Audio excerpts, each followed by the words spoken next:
BSF సిబ్బంది భారత రక్షణ విషయంలో రాజీ పడదు, మానవత్వం చూపించడంలో కూడా రాజీ పడదు. ఈ రెండు విషయాల్ని సరిసమానత్వంగా చూపించగలదు. అలాంటిదే బిఎస్ఎఫ్. ఈ బిఎస్ఎఫ్ దళంకి రెండు సంఘటనలు కూడా చెప్తా. ఒకటి, ఈ రోహింగ్యాకి చెందినటువంటి ఒక కుర్రోడు త్రిపుర సరిహద్దుల్లో వాడు బంగ్లాదేశ్కి చెందినటువంటి వాడు వచ్చి అక్కడ మన జవాన్తో మాట్లాడితే ఇంకొకటి వీడియో తీశాడు. సరే, మాట్లాడితే సరదాగానే మాట్లాడాడు, ఆ జవాన్ కూడా చాలా సరదాగా మాట్లాడాడు ఆ అబ్బాయితో. కానీ ఇంకొకటి వీడియో తీస్తుంటే, ఒరే నువ్వు వీడియో ఆపు, లేదంటే మాత్రం కాల్చి పడేస్తానన్నాడు. వాడు ఆ వీడియో ఆపలేదు. దాంతో బిఎస్ఎఫ్ సిబ్బంది తుపాకీ తీశాడు, కాల్చి పడేశాడు.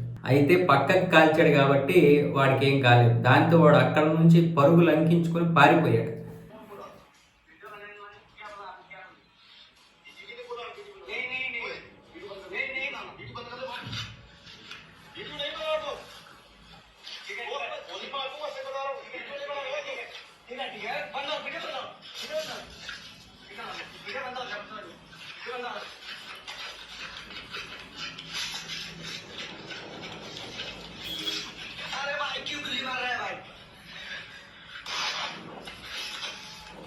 అంటే వాడు చిన్నోడని కూడా చూడలేదు.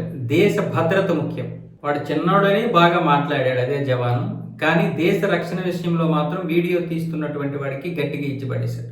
ఈ విషయంలో చాలా మంది ఇతన్ని ప్రశంసించారు. అయితే ఇది ఇప్పటి వీడియో కాదు, చాలా పాత వీడియో. అయితే నిన్న ఒక సంఘటన జరిగింది. బెంగాల్కి చెందినటువంటి ఒక ముస్లిం మహిళ బంగ్లాదేశ్కి చెందినటువంటి ఒక వ్యక్తిని పెళ్లి చేసుకుని అక్కడే స్థిరపడింది. ఇక్కడ వాళ్ళ నాన్నగారు నిన్న చనిపోయారు.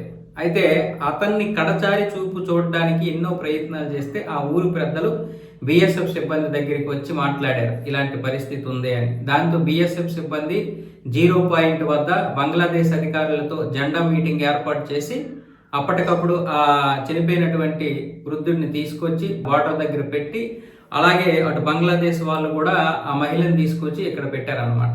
ఆ విధంగా తన తండ్రిని కడసారి చూసి నివాళులు అర్పించింది. ఇక్కడ ఏంటి విషయం అంటే, ఇక్కడ పెద్దగా మీకు విచిత్రం కనిపించకపోవచ్చు, కానీ ఇప్పుడు బంగ్లాదేశ్ భారత్ మధ్య విపరీతమైనటువంటి ఉద్రిక్తత పరిస్థితులు ఉన్నాయి.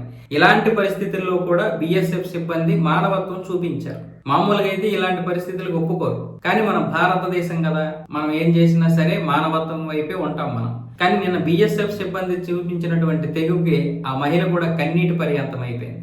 కాకపోతే వాళ్ళు మారడం తర్వాత సంగతి. ఈ రెండు సంఘటనలు బిఎస్ఎఫ్ సిబ్బంది ఆ బార్డర్లో చేసేటటువంటి పనులు ఎలా ఉంటాయి, ఒకవైపు మానవత్వాన్ని, మరొక వైపు దేశాన్ని ఏ విధంగా కాపాడుతున్నాయి అనేది చూపించేటటువంటి సంఘటనలు.